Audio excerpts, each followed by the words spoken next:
Salut tout le monde, c'est Justine, je suis ravie de vous retrouver aujourd'hui pour réaliser la décoration de mon sapin dans le salon. Et je commence par vous montrer toute la décoration que j'ai sortie des cartons à disposer notamment sur mon buffet et puis sur la table basse à des petits endroits par-ci par-là. Et j'ai également bien évidemment sorti tout mon attirail avec les ornements, les boules et les guirlandes de Noël. Et comme chaque année, mon sapin du salon sera décoré avec des couleurs traditionnelles, donc du doré, du bronze et du rouge.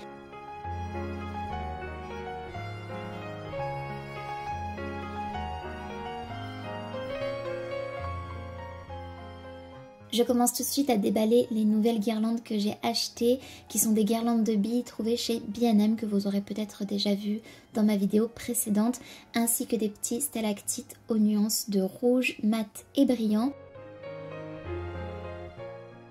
J'avais déjà disposé la guirlande lumineuse et je l'avais allumée parce que je trouve que c'est beaucoup plus pratique pour pouvoir faire en sorte de laisser briller toutes les petites lumières et aussi de vérifier qu'elle a été posée correctement. Donc j'ai commencé par disposer toutes les boules de même couleur parce que j'en ai des petits lots de 4, 5, 6, 8, ça dépend un petit peu, il y en a qui se sont perdus en cours de route au fil des années, qui se sont cassés, etc.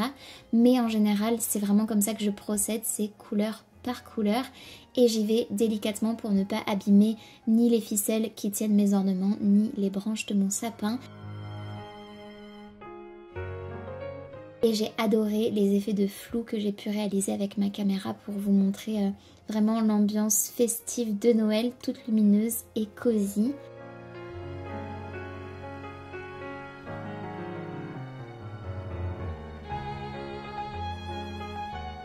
C'est vraiment un moment de détente pour moi, un moment aussi qui me replonge en enfance. C'est un petit peu ma Madeleine de Proust, la décoration de sapin, je dois l'avouer. C'est très nostalgique pour moi et c'est quelque chose que j'adore faire, je me sens bien quand je le fais. Étant très appliquée, minutieuse et méticuleuse, c'est vraiment une activité dans laquelle je prends beaucoup de plaisir. Et puis la satisfaction du sapin à la fin, c'est toujours le Graal et la récompense. J'adore redécouvrir les ornements que j'ai achetés, soit de seconde main, soit neufs les années précédentes. C'est toujours un petit peu une redécouverte et j'ai toujours l'impression de plonger dans une malle au trésor.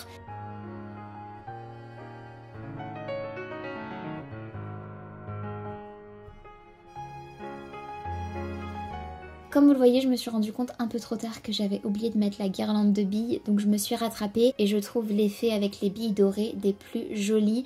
Je pense en toute humilité, et mon chéri est d'accord avec moi, que c'est le plus beau sapin que j'ai réalisé depuis ces dernières années.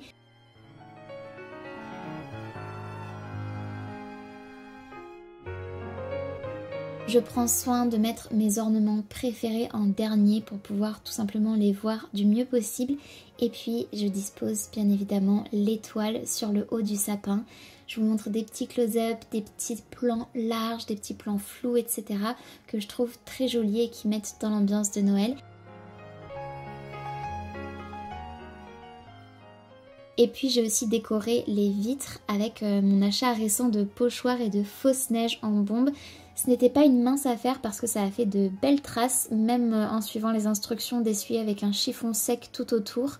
Mais c'est pas grave, ça donne vraiment un petit côté très chalet en montagne que j'apprécie beaucoup. Et puis comme vous le voyez, j'ai décoré mon buffet hors caméra. C'est quelque chose que je fais tous les ans. Je voulais pas que ce soit trop redondant, même si j'ai des petites nouveautés comme vous le voyez avec ce joli bol pain d'épices. Et puis j'ai également créé un mini village de Noël, si on peut appeler ça comme ça, totalement dépareillé avec les petites maisons que je collectionne depuis plusieurs années dans ce but-là. J'ai également disposé les chaussettes de Noël et cette année j'aimerais les remplir, on verra. Et comme vous le voyez, j'ai aussi décoré par petites touches sur ma table basse avec des petites décorations, des plaids de saison.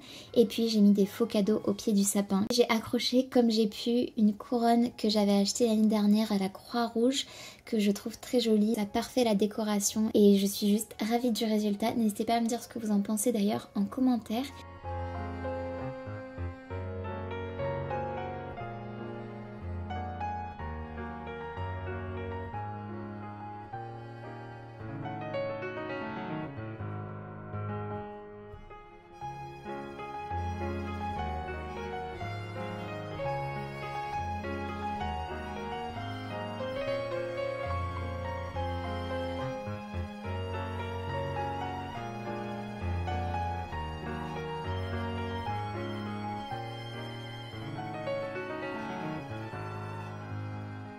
Et pour terminer cette vidéo en beauté, je vous filme aussi la préparation de mon goûter et de mon chocolat chaud, notamment à base de lait d'amande et de chocolat espagnol. J'adore ça, je trouve ça tellement bon, ça épaissit bien et c'est délicieux tout simplement.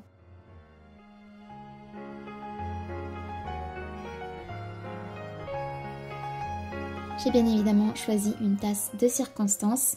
J'ajoute pour commencer mon chocolat chaud. Ensuite, j'y apporte une petite touche parfumée avec mon sirop Monin à la citrouille épicée, pumpkin spice. J'ajoute généreusement de la chantilly et enfin de la cannelle. J'en ai mis partout mais tant pis. Et puis pour grignoter, je prends des petits biscuits digestifs anglais que j'aime beaucoup.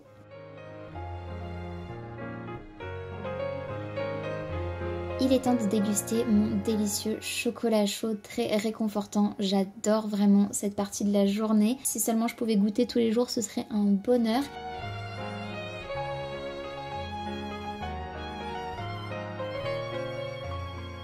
Je termine cette journée de décoration de sapin avec vous devant Netflix en regardant une de mes séries préférées de tous les temps. C'est Gilmore Girls. J'adore, je trouve cette série hyper réconfortante. Elle me met vraiment beaucoup dans le mood de l'automne et de l'hiver. J'adore la regarder et la re-regarder chaque année. C'est un petit plaisir coupable. J'espère que cette vidéo vous aura plu. N'hésitez pas à me dire en commentaire ce que vous en avez pensé et si vous avez déjà décoré votre sapin. Sur ce, je vous fais de gros bisous et je vous dis à très bientôt. Salut!